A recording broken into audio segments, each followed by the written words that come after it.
Panahong iyon, sinabi ni Jesus sa kaniyang mga alagad, "Darating ang anak ng tao bilang hari, kasamang lahat ng anghel at luluklok sa kanyang maringal na trono. Sa panahong iyon, matitipon sa harapan niya ang lahat ng tao. Sila'y pagbubukod-bukurin niya, tulad ng ginagawa ng pastol sa mga tupa at mga kambing. Ilalagay niya sa kanyang kanan ang mga tupa at sa kaliwa ang mga kambing.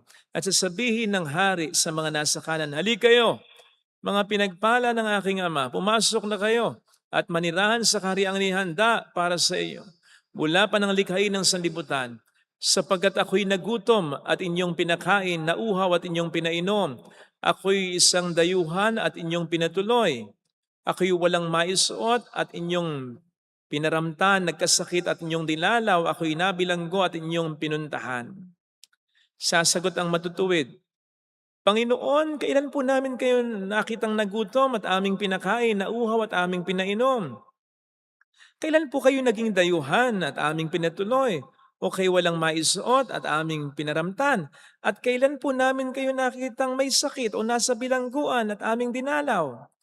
Sasabihin ng hari, sinasabi ko sa inyo nang gawin ninyo ito sa pinakamahamak sa mga kapatid kong ito ay sa akin nyo ginawa. At sasabihin naman niya sa mga nasa kaliwa, lumayo kayo sa akin, mga sinumpa.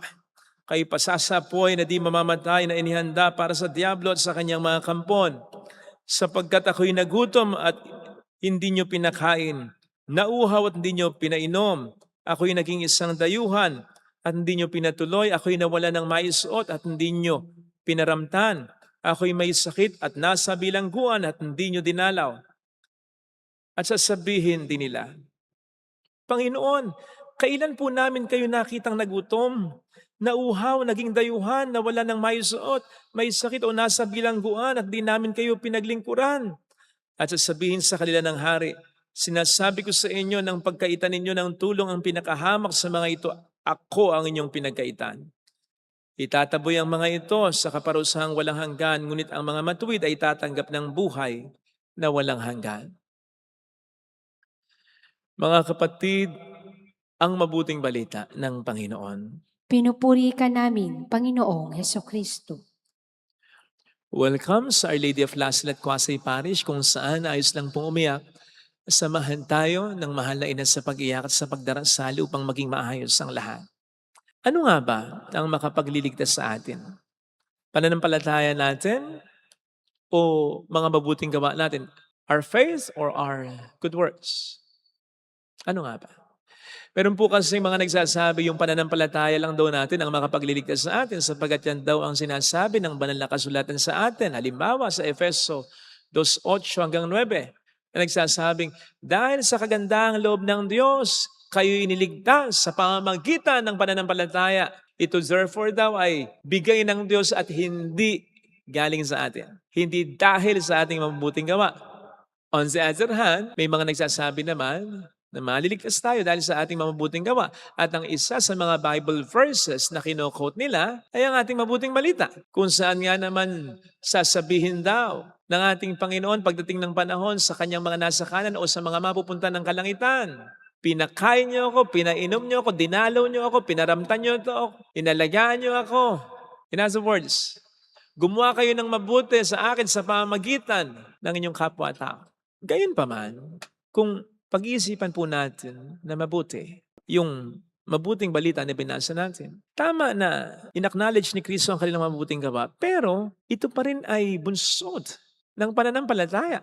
Sipin po ninyo, una, tinawag nila si Jesus na Panginoon. So, hindi lamang nila siya kilala, kanila rin siyang kinikilala bilang Diyos talaga, kaya nga tinawag na Panginoon. Ito pa isa, hindi nila alam. Hindi sila aware sa mabuting ginawa nila. Kasi ang tanong nila, kailan po namin kayo, Panginoon, nakitang nagutom at pinakain namin kayo, nauhaw at pinainom namin kayo, nabilanggot, nagkasakit at dinalo namin kayo, walang maisot at pinaramdam namin kayo. Kailan? Hindi sila aware sa mga kabutihang ginawa nila na nag-pile up na marami lang kabutihan. So, ibig sabihin, hindi nila alintala, hindi nila pansin. And that basically for me is one basic proof of faith. ng isang pananampalatayang malalim, ng isang pananampalatayang totohanan. Sapagkat ito'y pananampalataya nagkakaroon na ng epekto sa ating katauhan. Ang sabi ng Panginoon, sa puso nagmumula ang mga kabututan. Conversely, ang ibig sabihin din nun, sa puso nagmumula ang mga kabutihan. Kung papaanong hindi alam ng isang tao na mabuti siya, na matulungin na siya, mapagpasensya na siya, matibay ng pananampalataya niya, maunawain na siya, mapagbigay na siya, mapagpatawad, mapagkumbaba na siya, makakalikasan na siya, makatao na siya. Kasi nga, ito yung sinasabi ni San Pablo, na hindi na siya ang namumuhay sa kanyang sarili, sa kanyang pagkatao, kundi si Kristo. Siya'y bagong nilalang na, at yun ay dahil sa pananampalataya niya, dahil si Kristo ay tinanggap na niya talaga sa buhay niya. At yun ang makapagliligtas sa atin. Yung pananampalataya nating natural na nagbubunga ng mabuting gawa sa buhay natin. Hindi po pwedeng pananampalataya lang, bagamat ito ang mas mahalaga kaysa mabuting gawa sapagkat bigay ng Diyos to eh. Ang Diyos ang dahilan kung bakit tayo sumasampalataya sapagkat ibinunyag niya ang kanyang sarili sa atin sa mundo Pero hindi po pwedeng hindi ito magbunga sa atin ng mabuting gawa sapagkat sabi nga po ni Santiago, patay ang pananampalataya ng walang gawa. At hindi rin naman po pwedeng mabuting gawa lang kung hindi naman ito bunga ng ating pananampalataya. Dapat kombinasyon ng dalawa sapagkat kung bawat isa lang, magkukulang sila. Dapat kombinasyon nilang dalawa sapagkat pareho silang mahalaga. Therefore, maganda po siguro ang tanungin natin ang ating sarili, ano na po ang estado ng pananampalataya natin at ng mabuting mga ginagawa natin? Ito ba ay kombinasyon ng dalawa? So much so na ito ay nagbubunga na ng natural na mabuti sa ating pagkatao. Kasi dahil sa ating pananampalataya ay talagang nararamdaman, nahiwatigan at naranasan na natin at ng kapwa natin si Kristo. Besides, kapag tunay ang ating pananampalataya at si Kristo na ang nabubuhay sa ating puso, siguradong hindi na natin talaga maalala ang ating mabubuting gawa. Kung papaano ang paghinga natin ay natural na at din natin napapansin kung ilang beses tayo humihinga, ganoon din ang ating mga mabubuting gawa. Kasi hindi na talaga tayo ang siyang maghahari sa buhay natin, kundi si Kristo na mag-inspire sa atin na gumawa ng mas maraming mabuting gawa. Ito sana mga kapatid ang ating ipagdasal na biyaya sa ating banal na misa, lalo pa kung wala tayo pa sa estado ng ganito. Dahil hindi pananampalataya lang at hindi mabubuting gawa lang ang makapagliligtas sa atin, kundi ang natural na kombinasyon nilang dalawa sa buhay natin. Amen. Lagay natin ang ating kanang kamay sa tapat ng ating puso.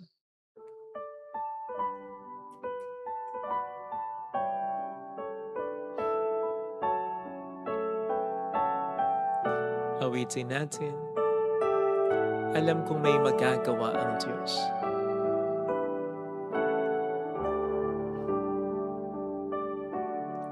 Alam kong may magagawa ang Diyos. Alam kong may magagawa ang Diyos. Alam kong may magagawa Walang imposible sa Kanya. ang Diyos. Kung ako'y magtatapat, Kung ako'y magtatapat sa Kaniya'y maglilingkod, sa Kanya'y maglilingkod. alam kong may magagawa ang Diyos. Alam kong may magagawa ang Diyos. Alam kong di ringgin ng Diyos ang samo ko, Alam kong sapagkat mahal niya ako. dinggin ng Diyos ang samo ko. Alam kong di ringgin ng Diyos ang samo ko, Alam kong sapagkat anak niya ako. dinggin ng Diyos ang samo ko. Kung ako'y magtatapat, Kung ako'y magtatapat sa Kanya'y maglilingkod, alam kong di ringgin ng Diyos ang samo ko. Pumikit tayo. Panginoon, naway maging totoo sa aking buhay yung katotohanan may magagawa ka at diringgin mo ang samo ko. Na magiging makatotohanan lang talaga kung ikaw ay mag-aari sa puso ko. Because when that happens, sigurado, makikita ko kung paano ka gagawa sa buhay ko. Kung paano mo diringgin ang mga pagsamo ko. yung mga pagkakataong alam ko na hindi naayon sa kalooban mo yung buhay ko. Ito yung mga pagkakataon na nalalayo ako sa iyo. Tulungan mo akong bumalik. Mayroong magandang mangyayari sa iyo. Sa buhay mo, sa pamilya mo, kung lalapit ka kay Jesus, kamusta ka na kapatid? Nandyan ba ang Panginoon sa puso mo? Kasi dapat nakikita ito sa buhay mo. Dapat magkaugnay ang mabuting ginagawa natin. Hirap ba tayong magpakabuti? Hirap ba tayong iwas sa tukso? Hirap ba tayong sumampalataya? Tingnan natin. Baka hindi ganap ang pananampalataya natin. Papuri sa Ama at sa Anak sa Espiritu Santo. Kapara na sa unang-una, ngayon magpakailanman, magpasa walang hanggan. Amen. Pag-aalay.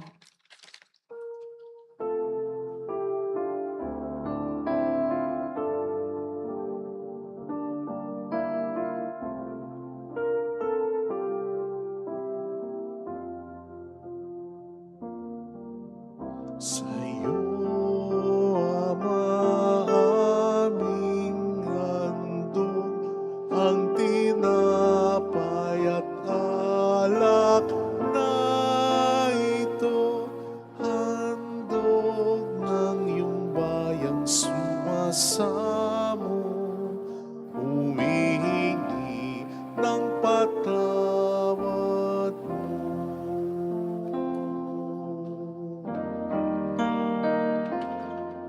Sa pagsunod sa utos mo, nalulugod akong labis, di masukat ang galak ko, pagkat aking iniibig. Sa'yo, Ama, aming handog ang tinapay at alak na ito, handog ng iyong bayang sumasamo, humihingi ng patawad mo.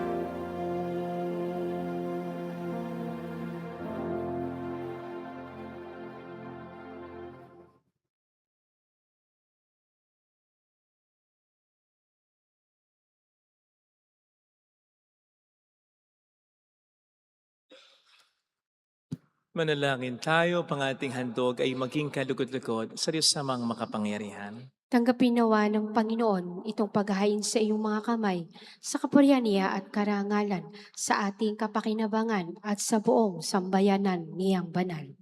Ama naming lumikha, maging kalugod-lugod nawa sa iyong aming paghahain upang sa iyong pagtataguyod ay pabanalin nito ang aming pamumuhay at ipagkamit kami nito ng iyong awa at kapatawaran sa pamamagitan ni Jesucristo. Kasama ng Espiritu Santo, magpasa walang hanggan. Amen. Sumainyo ang Panginoon. At sumaiyo rin, Itaas sa Diyos ang inyong puso at diwa. tinaas na namin sa Panginoon. Pasalamatan ng ating Panginoong Diyos. Marapat na siya ay pasalamatan. Ama naming makapangyarihan, tunay nga pong marapat na ikaw ay pasalamatan. Sa pamamagitan ni Jesucristo na aming Panginoon, binibigyan mo kami ng pagkakataong upang ganapin ang paghahanda ngayon para sa pagdiriwang ng muling pagkabuhay. Kaisa ng iyong anak na minamahal, aming inilalaan ang panahon, talino't yaman para ganapin ang iyong kalooban na ang kapwa-tao ay lubos na damayan. Sa pagdiriwang namin sa aming pagsilang bilang mga kaanib ng iyong sambayanan, kami iyong pinagkakamit ng katayuang ganap sa pagtatangkilik. Kaya kaisa ng mga anghel na nagsisiawit ng papuri sa iyo ng walang humpay sa kalangitan, kami nagbubunyi sa iyong kadakilaan. Santo, Santo, Santo, Panginoong Diyos ng mga hukbo, napupuno ang langit at lupa ng kadakilaan mo. O sana sa kaitaasan, Pinagpala ang naparirito sa ngalan ng Panginoon, o sana sa kaitaasan. Ama naming banal, ikaw ang bukal ng tanang kabanalan. Kaya't sa pamamagitan ng iyong Espiritu gawin mong banal ang mga kaloob na ito upang para sa amin ay maging katawan at dugo ng aming Panginoong Hesukristo. Bago niya pinagtiis ang kusang loob na maging handog, hinawakan niya ang tinapay, pinasalamatan kaniya, pinaghati-hati niya iyon, iniabot sa kaniyang mga alagad at sinabi, "Tanggapin ninyong lahat ito at kanin. Ito ang aking katawan na ihahandog para sa inyo."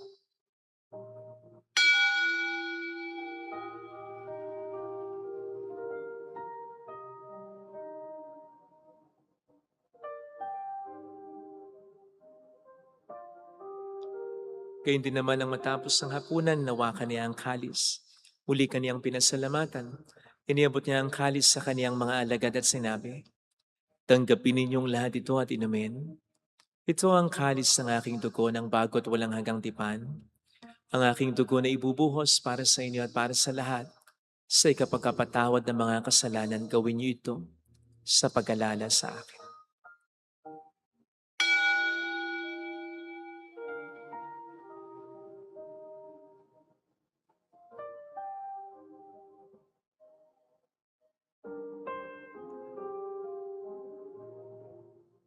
Ang misteryo ng ating pananampalataya. Si Kristo'y namatay, si Kristo'y nabuhay, si Kristo'y babalik sa wakas ng panahon. Ama, ginagawa namin ngayon ang pagkalaala sa pagkamatay at muling pagkabuhay ng iyong anak. Kaya inialay namin sa iyo ang tinapay ng buhay at ang kalis ng kaligtasan. Kami nagpapasalamat dahil kami iyong minarapat at tumayo sa harap mo para maglingkod sa iyo. Sinasamo namin kami na magsasalo sa katawan at dugo ni Kristo ay mabuklod sa pagkakaisa sa pamamagitan ng Espiritu Santo. Ama, lingapin mo ang iyong simbang laganap sa buong daigdig, puspusin mo kami sa pag-ibig. Kaisa, ni Leon na aming Papa, ni Dennis na aming Obispo at ng Tanang Kaparian. Alalahanin mo mga kapatid naming nahimlay na may pag-asang sila'y muling mabubuhay, lalo ng aming mga ipagdarasal. Saglit nating pagdasal ang ating mga kakilala, minamahal na Mama.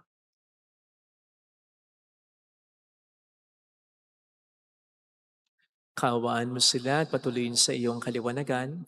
Kaawaan mo at pagkingtapatin kaming lahat na makasalo sa iyong buhay na walang wakas. Kaysa ang mahal na Birhen ng Lasalet, ang ina ng Diyos, isanusay ang kabiyak ng kanyang puso, lahat ng mga banal na namuhay dito sa daigdig ng kalugod-lugod sa iyo. May pagdiwang naman namin ang pagpupuri sa ikararangal mo sa pamamagitan ng iyong anak na aming Panginoong Kristo. Sa pamagitan ni Kristo, kasama niya at sa Kanya, ang lahat ng parangal papuri ay sa iyo, Diyos amang makapangyarihan, kasamang Espiritu Santo magpasawalang hanggan.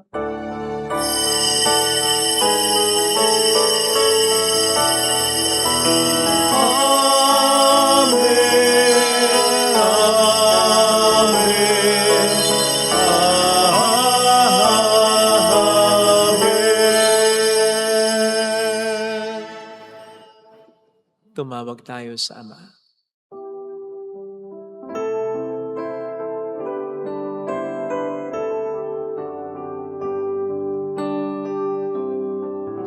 Ama namin, sumasalangit ka, sambahin ang ngalan mo, mapasa amin ang kaharian mo, sundin ang loob mo dito sa lupa para ng sa langit.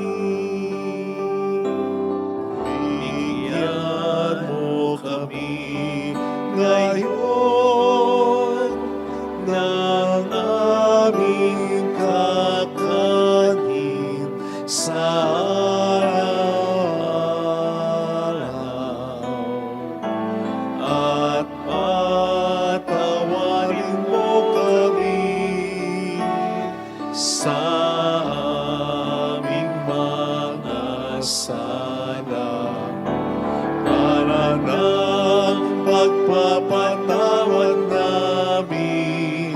sa nagkakasala sa amin, at huwag mo kaming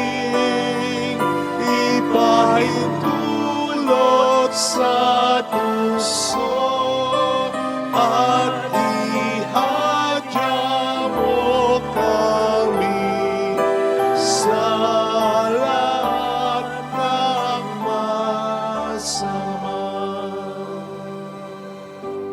Iniling namin kami adya sa lahat ng masama, pagkalooban ng kapayapaan araw-araw, iligtas sa kasalanan, samantalang aming pinaghahandaan ang dakilang araw ng pagpapahayag ng tagapagligtas naming si Heso Kristo. Sapagkat iyo ang kaharian, ang kapangyarihan, at ang kapurihan magpakailanman. Amen. Panginoong Heso Kristo, sinabi mo noon, sinasabi mo rin sa amin ngayon, kapayapaan ang iniiwan ko sa inyo, ang aking kapayapaan ang ibinibigay ko. Tunghayin mong aming pananampalataya, huwag ang aming pagkakasala. Pagkalooban mo kami ng kapayapaan at pagkakaisa-ayon sa iyong kalooban, kasama ang Espiritu Santo magpasa walang hanggan. Amen. Ang kapayapaan ng Panginoon ay sumainyo nawang lahat. At sumaiyo rin. Magbigayan tayo ng kapayapaan sa isa't isa. Kapayapaan po. Peace be with you. Kordero ng Diyos na nag-aalis ng mga kasalanan ng sanlibutan, maawa ka sa amin. Kordero ng Diyos na nag-aalis ng mga kasalanan ng sanlibutan, maawa ka sa amin. Kordero ng Diyos na nag-aalis ng mga kasalanan ng sanlibutan, ipagkaloob mo sa amin ang kapayapaan.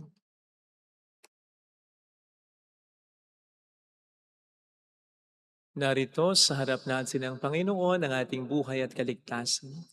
Mapalad tayong inaanayahan. Panginoon, hindi ako karapat-dapat na magpatuloy sa iyo, ngunit sa isang salita mo lamang ay gagaling na ako.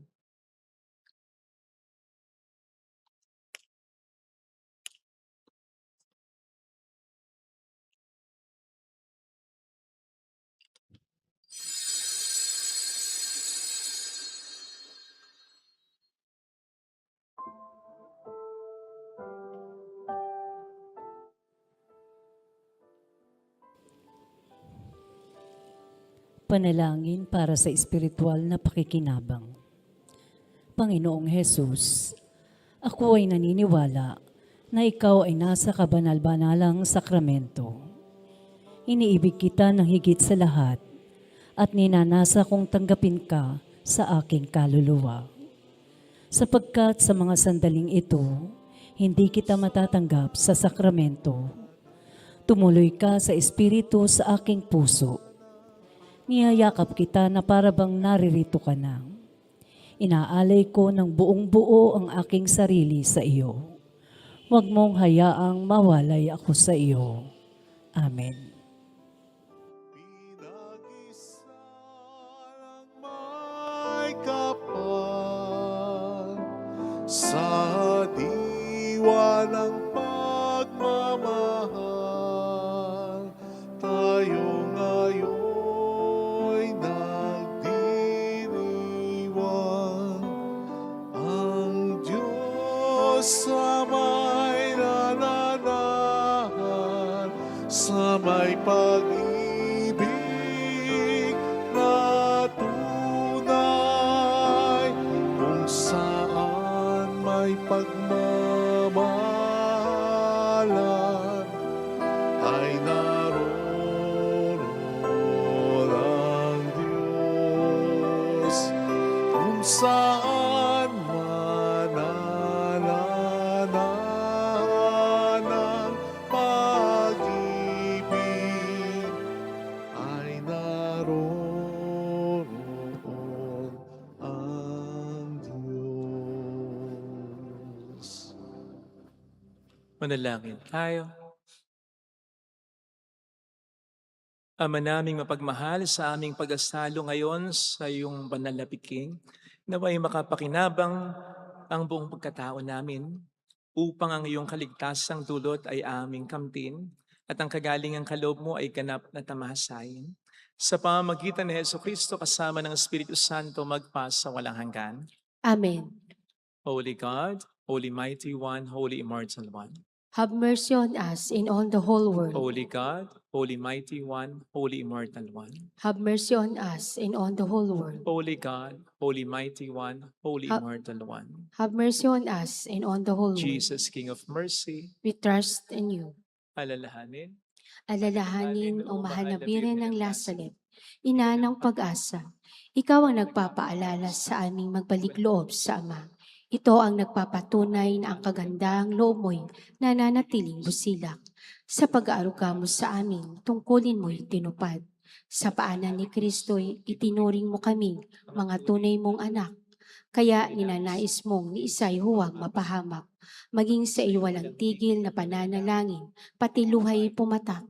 Huwag namang mawalay ng saysay ang iyong paghihirap.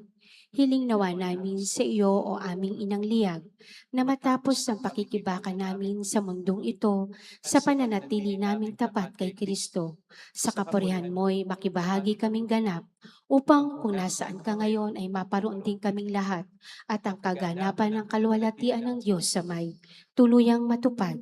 Siya nawa. Mahal na Birhen ng Lazaret ay kapagkasundo ng mga makasalanan. Ipanalangin mong walang patid kaming mga dumudulog sa iyo. Marami pong salamat sa inyong pakikisat sa mga tulong na binibigay po ninyo. Nagiging dahilan para makatulong din po tayo sa iba. Salamat po. Sumainyo ang Panginoon. At sumaiyo rin. Pagpalain kayo kasama ng ating pamilya na mapagmahal na Diyos, ng Ama at ng Anak, ng Espiritu Santo. Amen. Kumayo tayo sa kapayapaan ni Kristo. Salamat sa Diyos. Salamat din.